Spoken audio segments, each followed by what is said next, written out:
你还记不记得中学生物课本上是这么说的，命名细胞的人叫罗伯特·虎克，老虎的虎。物理课本上呢提到另一个知识叫胡克定律，胡萝卜的胡就是拽弹簧那事，也是用人的名字命名的。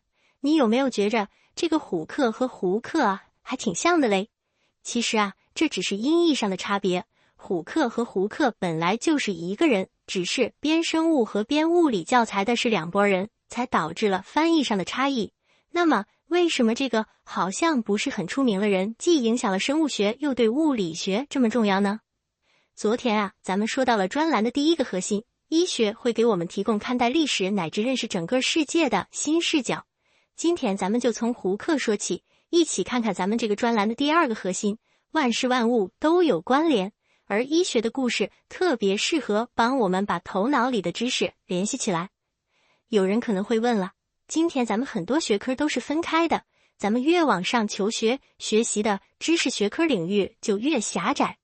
其实啊，我们很多时候专精一种知识就可以了，为什么非要把知识联系起来呢？其实至少有2点原因来证明这种联系是很有必要的。先说第一点，让知识建立联系，能让你的视野更开阔，而且还特别有利于你记忆知识。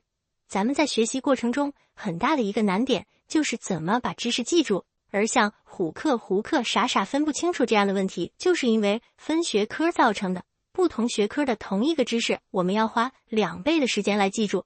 所以啊，我曾经想过，要是把生物和物理合成一门课，可能就不会出现这个问题了。我知道肯定有人说我这个想法荒唐，其实啊，在古希腊，不管是生物学还是物理学，都属于哲学的领域，可以说所有的知识本来就是一家。所以啊，在以前，一个人是能做到对所有学科都精通的。比如说在古希腊，咱们熟知的亚里士多德几乎就是对所有的学科都无比精通，而在中国的明朝写出了滚滚长江东逝水的那位杨慎，也被称作是无书不读。既然不分学科有这样的好处，为什么人们后来非要把知识划分成很多学科呢？原因很多，我比较赞同的一个说法是这样的，因为啊，人类自己的能力不足，人类创造新知识的能力又实在太强了。在我们生活的当下啊，已经没有任何一个人可以精通现有的所有知识了。咱们呀，算个数学题来解释这个问题。假设有这么一个人，天赋异禀，一出生就识字儿，而且特别有毅力，每天能看5本书，坚持了整整70年。那他看了多少本书呢？365乘以5，再乘以70，4舍5入一下，12.8万本。这绝对是咱们大部分人一辈子都看不完的书。但你知道国家图书馆的藏书量是多少吗？仅仅是实体馆藏书就3900多万册。可以说呀，图书馆面前人人平等，咱们每个人都是知识海洋里的淡水鱼，越扑腾越能发现自己的无知。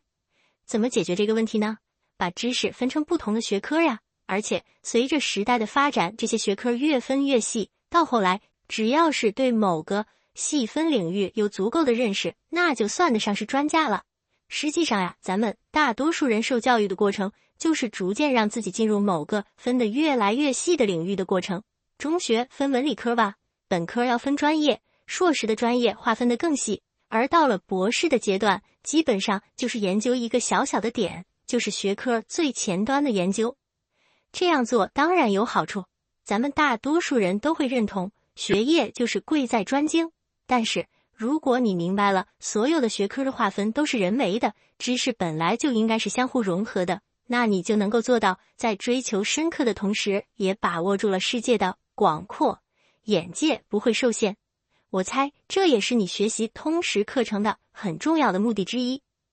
世界呀，本来就是一幅没有边界的彩色拼图。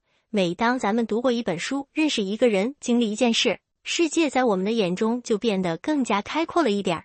而相比于政治文化那些显性影响因素，我们总是容易忽略医学这块拼图。所以啊，现在需要我们把这块拼图凑上去，让它和别的拼图连接起来，让我们的世界更加广阔。给你举个好玩的例子吧，《三字经》里边提到这样一个人，文中子王通。王通有个弟弟叫王继，我们比较熟悉的相顾无相识，长歌怀采薇的野望那首诗就是他写的。王通有个孙子叫王勃，对，就是滕王阁序的作者。王通还有个学生叫魏征，没错，就是唐太宗李世民的宰相。你看，把历史和语文结合起来，王继、王勃和魏征就被联系到了一起。当我们打破学科的壁垒，把不同领域的知识建立起联系，你就会发现自己头脑中的知识体系变得豁然开朗。而且啊，把知识建立联系，不光能让这些知识变得鲜活生动，还更容易让我们记住。带着这个观点，咱们接着说罗伯特·胡克。胡克之所以能够进入历史最悠久的科学学会之一的英国皇家学会进行科学研究，是因为有个人雇佣了他，这个人叫做罗伯特·波义耳。对，就是提出波义耳定律的那个人。而胡克功成名就的时候，曾经特别照顾一个荷兰的显微镜爱好者，这个人啊姓列文·虎克。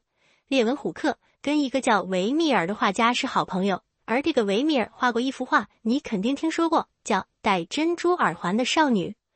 说了半天呀，其实你还会觉得罗伯特·胡克在科学史上名气不够大。原因很简单，胡克有一个仇敌，一直在努力抹杀胡克的成就，这个人叫艾萨克·牛顿，就是那位你特别熟悉的大名鼎鼎的英国科学家。这些关联有意思吗？有意思。能帮助我们理解和记忆知识吗？能啊。你现在回想一下，什么叫波义耳定律？就是气体的体积和压强成反比，是不是？在波义耳定律的理解之下，气体的特性有那么一点点像弹簧呢？而胡克定律直接讲的就是弹簧。你还别说，这俩定律是不是隐约之间有那么一点神似和联系啊？毫不奇怪，毕竟啊，波义耳也算得上是胡克的老师嘛。现在你明白了，串联起各个学科这件事很重要。那么，为什么医学的历史特别适合来串联这些知识呢？原因也有两个。首先，咱们不得不承认，医学跟各个学科的关系都特别密切。咱们从哪说起呢？欧洲最早的大学出现在13世纪初，理论上每个大学可以有4个学院，第一个是文学院，其实是基础学院。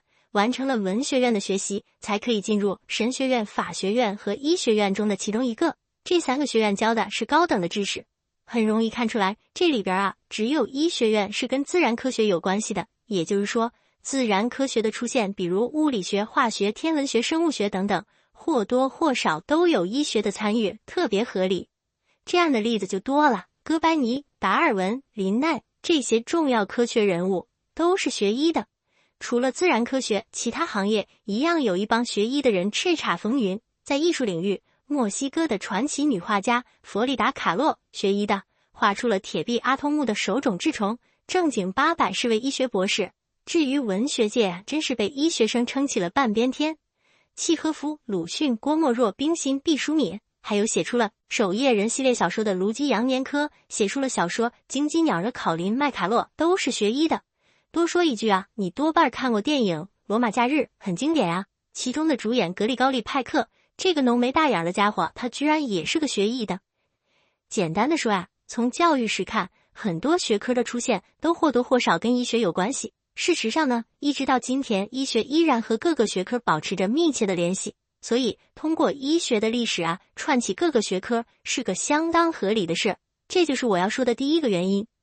第二个原因，医生的身份特殊，特别容易参与到重要的历史事件里，而且啊，他们认识的人特别多。当咱们说起历史的时候，说的就是人类的历史，人类文明的历史。而人最重要的几件事，无非是生老病死。你想一下，这4点事不全都是医学的范畴吗？所以，不管一个人在历史上是多么伟大的人物，也总是免不了跟医生打交道。所以啊，就在重大的历史进程里，总是能隐隐约约看到医生的身影。在发刊词里，我举了美国医生伯驾的例子，但其实这样的例子还有很多。我们可以再来认识一位中国医生严福庆。严福庆严先生是第一位在耶鲁大学医学院获得博士学位的亚洲人。学成回国以后，他创立了湘雅医学院，后来他又创立了上海医学院，但是创建过程中钱不够，于是严先生干了这么2件事。第一件事，当时的上海市长要去东北，严先生趁机找了他，让他找张学良要钱给自己办学。咱也不知道张学良对于东北出钱在上海建学校这事儿是咋想的，反正是掏了1万大洋。第二件事，上海有一位叫做倪桂珍的女士去世了，社会各界都送上了丰厚的礼金。严先生二话没说，找到倪桂珍女士的女儿，建议他们把这笔钱捐出来，给她建学校用。倪桂珍的女儿在中国近代史上多少也有那么一点影响力吧，他们分别叫做宋庆龄、宋美龄、宋霭龄。这还没完，严复庆先生的哥哥叫严惠庆，是著名的外交家，参与了巴黎和会、庚款退还、华盛顿会议和中苏建交。严先生的弟弟叫严德庆，是著名的铁路专家，曾经协助詹天佑修建京张铁路。怎么说呢？就凭严先生的人际关系，说他串起了中国近代史，没毛病吧？总之啊，因为医学的特殊性，医生特别容易参与到各种重大的历史事件里，所以用医学的历史来串联我们脑海里的知识，那是再合适不过了。好，现在咱们总结一下今天的内容。人们现在把全部的知识分成了不同的学科，其实就是因为自身的能力不足，知识本来就应该是相互联系的一个整体。而医学有特殊性，从医学的历史出发，特别容易把不同的学科联系到一起。一来是因为医学教育本来就跟各个学科联系紧密，二来啊，医生特别容易认识各路人物，在历史上留下身影。除了这些啊，了解医学的历史还能帮助咱们更好地理解今天的医学。这件事啊，还要从得道的另一位老师说起，他就是在得道开设了量子力学课的李建龙老师。